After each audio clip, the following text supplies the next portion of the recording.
हमारे साथ एक और कॉलर जुड़ गई हैं, सारा, नोएडा से। सारा, अपना सवाल पूछिए। मैं सारा मल्होत्रा एमिटी इंटरनेशनल स्कूल से क्लास 12 की स्टूडेंट हूँ और कॉमर्स साइड की। मेरे दो एग्जाम बचे थे, बिजनेस स्टडीज और होम साइंस मेरा फिफ्थ सब्जेक्ट। अब ये है कि डेट आ गई है सीबीएसई से 15 जुलाई से 1 जुलाई से 15 जुलाई के बीच में एग्जाम होंगे। लेकिन मेरा सोचना ये है कि बीच में तो हम लोगों ने पढ़ना छोड़ दिया और अब चूंकि डेट आ गई है तो अब पढ़ाई करी जाएगी। रूटीन सबके उल्टे पुल्टे हुए हुए हैं। मैं अभी 11 बजे सो के उठी हूँ, 1.5-2 महीने से पढ़ाई नहीं करी है और रोज सुनने में आ रहा है कि कोरोना के केसेस बढ़ते चले जा रहे हैं। तो ऐसी सिचुएशन में फिर से एग्जाम कंडक्ट करना और इतनी भीड़ को इकट्ठा करना, ये कैसे संभव होगा और किस तरीके से मैनेज करा जाएगा? एक ये भी थोड़ा सा स्ट्रेस लेवल है साथ में, और फिर से उतनी शिद्दत से पढ़ाई करी जाए और फिर जब जुलाई आए और पता चले कि अब एग्जाम नहीं हो सकते, तो कुछ कंफ्यूजन सा है दिमाग में कि कैसे होगा, क्या होगा। डेट्स तो आ गई हैं लेकिन जुलाई अभी दूर है, तब तक। जी सर, कहीं ना कहीं इनका जो सवाल है डॉक्टर अबीता, वो इस बात से जुड़ा हुआ है। जो एक्सप्लेनेशन तो उन्होंने दिया, लेकिन कहीं ना कहीं ये जुड़ा हुआ है कि एक बार तैयारी की, पूरे साल भर नहीं हुआ, वो रिदम टूट गया। अब दूसरी बार तैयारी करेंगे, केसेस तो बढ़ते जा रहे हैं, डब्ल्यूएचओ के अधिकारी कह रहे हैं कि जुलाई के अंत में ही पीक करेगा, तो उस समय फिर नहीं हुए तो कितनी बार एक स्टूडेंट को इसके गो थ्रू करना पड़ेगा? It is challenging. नहीं, सारा जी के जो जो उन्होंने कहा है बिल्कुल सही कहा है, क्योंकि एक ये विडंबना हो गई और ये सिर्फ हमारे लिए नहीं है, ये पूरी दुनिया में है। क्योंकि ऐसा भी देखा गया है कि स्कूल्स खुले हैं और एकदम बंद कर दिए गए हैं।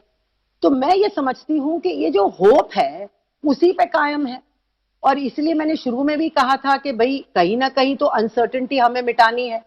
पर अभी हमारा जो काम है एज एजुकेटर, जो हमारा काम है एज अ स्कूल, कि हम इन बच्चों को अबैंडन नहीं कर सकते।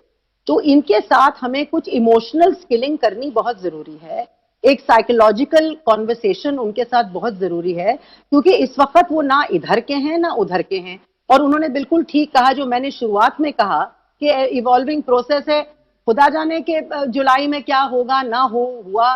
तो अब हमें every day at a time लेना है और अपने अंदर एक किस्म की मजबूती और रिजिलियंस लानी है।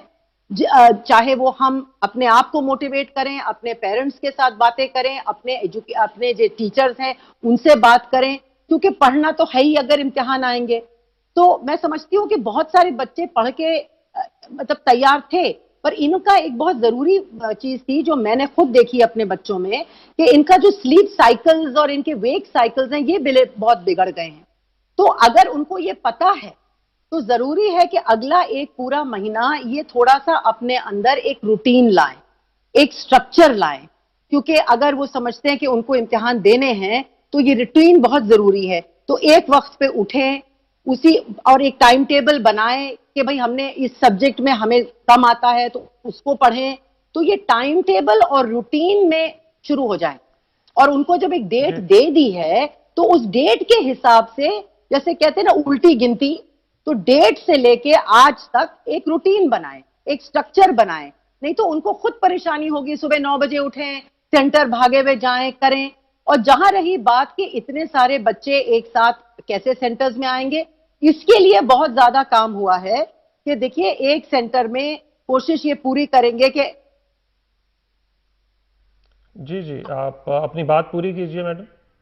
हाँ, उनको ये बहुत जरूरी है कि जैसे एक सेंटर में हम लोगों को भी बताया गया है कि हर स्कूल में पूरे स्कूल में बच्चे बांटे जाएंगे, किसी कमरे में 5, किसी कमरे में 10, किसी कमरे में 10। इस तरह से बहुत सारे स्कूलों को इस्तेमाल किया जाएगा। जिन स्कूलों में इम्तिहान नहीं भी होना था, कई ऐसे स्कूल है जहां इम्तिहान नहीं हो रहे थे, उन स्कूलों को भी इस्तेमाल किया जाएगा। और किसी भी क्लास में 5-10 बच्चों से ज्यादा नहीं करेंगे। एंट्री और अराइवल भी बहुत ध्यान से करेंगे, क्योंकि ये सब चीजें आखिर जिम्मेवारी है, हम लोग सब एजुकेटर्स हैं। तो जहां बच्चों का सवाल है, क्योंकि सबसे वल्नरेबल वर्ग यही है, तो ये सब सोच के, ये सारे गाइडलाइन सोच के ही ये डेट्स दी गई हैं। और हमें लगता है कि हम कर पाएंगे ये, स्पेशली अगर हम बच्चों को अलग तरीके से बिल्कुल उनको फैला दें पूरे स्कूल में, एंट्री और एग्जिट ध्यान से करें, उनका टेम्परेचर लें, धीरे धीरे उनको एंट्री करें। बेशक इम्तिहान का टाइम बढ़ाना पड़े, मुझे नहीं पता, मैं तो ये सिर्फ आपको एक जी अमिता जी सुझाव दे रही हूं, पर मैं समझती हूं कि सारा जी जो कह रही हैं उसमें बहुत दम है जो वो कह रही हैं, तो उनको परेशान नहीं होना चाहिए। जो मैंने कहा रूटीन बनाए, और हम जरूर देखेंगे कि अगर इम्तिहान हुए तो कायदे से होंगे, क्योंकि हमारे बच्चे हमारी पूंजी हैं, हम क्यों उनको बीमार करेंगे या कोई ऐसे उम्मीद यही करते हैं कि सारा को अपने सवाल का जवाब मिल गया होगा। हमारे साथ एक और कॉलर सिद्धू पंजाब से जुड़ गए हैं, अपना सवाल पूछिए। मेरा सवाल ये है कि इस एग्जाम को लेकर काफी टेंशन है और हर बार लगता है कि एग्जाम होंगे या नहीं होंगे, उसको लेकर काफी स्ट्रेस है। तो मैडम मैं जानना चाहता हूँ आपसे कि हम क्या अदर एक्टिविटीज कर सकते हैं जिससे हमें इसमें स्ट्रेस में काफी रिलीफ मिलेगा, और इसमें कोई एश्योरिटी भी नहीं कि एग्जाम होंगे या नहीं होंगे, तो इस बारे में मैं जानना चाहता था। बिल्कुल मैं ये समझती, सॉरी, हाँ प्लीज, मैं आप ही को रेफर कर रहा हूँ। बेटे मैं ये समझती हूँ कि हमें इस वक्त होप नहीं छोड़नी चाहिए, हमें एक पॉजिटिविटी लानी चाहिए, ये बहुत जरूरी है। ऑडियो आ रहा है आपको? जी जी आप बोलते रहिए। ऑडियो आ रहा है? बिल्कुल बिल्कुल अमिता जी आप बोलिए। अमिता जी चाहिए हमें होप। जी ऑडियो आ रहा है आपको? जी आप अपना जवाब पूरा करें। हाँ जी, तो हमें ये होप बिल्कुल नहीं छोड़नी चाहिए कि इम्तिहान नहीं होंगे।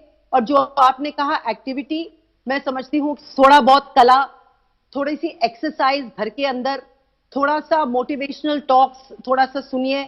अगर आपके कोई अच्छे दोस्त हैं, आपके कोई अच्छी टीचर्स हैं, उनसे बात करिए। अगर आपका कोई ऑनलाइन प्रोग्राम हो रहा है उसके साथ कनेक्टेड रहिए, क्योंकि या कुछ खाना पकाइए, कुछ अलग चीजें करिए जिससे आपके स्किल्स डेवलप हों।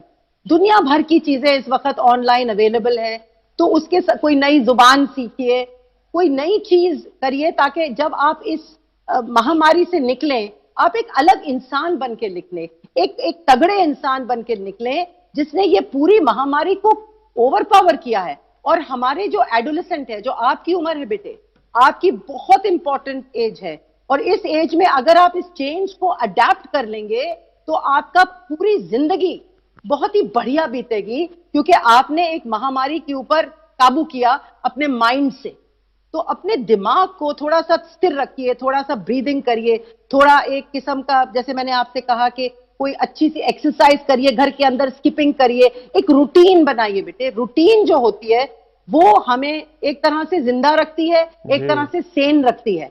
बिना रूटीन के तो हम इधर उधर बिखर जाते। बिल्कुल, और कहीं ना कहीं वो रूटीन ही इन 46 दिनों में कहीं ना कहीं पीछे छूट गया, और शायद यही वजह है कि जिसके चलते थोड़ा सा चिंता, थोड़ा सा टेंशन इन बच्चों में घर कर गया है। एक और कॉलर हमारे साथ जुड़ गए हैं, रजत।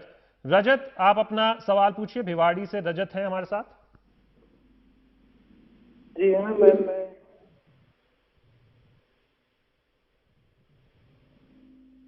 हेलो। हाँ जी रजत अपना सवाल पूछिए। जी सर, मैं रजत श्रीवास्तव बोल रहा हूँ। मैं लखनऊ यूनिवर्सिटी में पढ़ता हूँ। मैं मेरा उस लखनऊ यूनिवर्सिटी से मेरा कॉलेज एफिलेटेड है, चंद्रभानुगुप्त कृषि महाविद्यालय, बख्शी का तालाब। तो मैं ये पूछना चाह रहा था कि एग्जाम वगैरह का कब होगा, कैसे होगा? अच्छा, फिलहाल तो ये तो यूनिवर्सिटी में है, लेकिन इनका ये सवाल है कि एग्जाम्स कैसे होंगे, अगर होंगे तो ऐसे माहौल में वो एग्जाम कैसे दे पाएंगे। डॉक्टर अमीता वट्टल, अगर इन्हीं के सवाल का मैं एक्सटेंशन कर दूं, क्योंकि डेट्स तो जो एग्जाम्स की हैं वो तो आ ही चुकी हैं, जो कॉलेजेस के हैं वो विभिन्न राज्य देख लेंगे, लेकिन ऐसे समय में एग्जाम्स होना वो कितना चैलेंजिंग होगा स्टूडेंट्स के लिए, खास तौर पर माइंडसेट को लेकर। सबसे पहले मैं ये कहना चाहती हूँ कि ये एक इवॉल्विंग प्रोसेस है, इसमें कोई शक नहीं है कि डेट्स आ गई हैं और आनी थी, और थोड़े वक्त में मैंने सुना है टाइम टेबल भी आ जाएगी इम्तिहान की। पर अब जुलाई में क्या होगा, क्योंकि जब आप देखते हैं टीवी पे और पढ़ते हैं तो लोग ये भी कह देते हैं कि पीक होगा जून जुलाई में।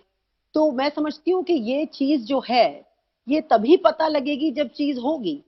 क्योंकि इस वक्त बस हमें ये सोचना है कि अनसर्टेनिटी से हमें थोड़ा बहुत, हमने अपने बच्चों को थोड़ा दूर किया है, ये उनको एक दिलासा देके कि भाई ये डेट्स हैं और हम अपनी तरफ से एग्जाम देंगे। तो इतना तो उनको सोचना चाहिए कि भाई आगे बढ़े हम इस डेट को लेके, इस टाइम टेबल को लेके।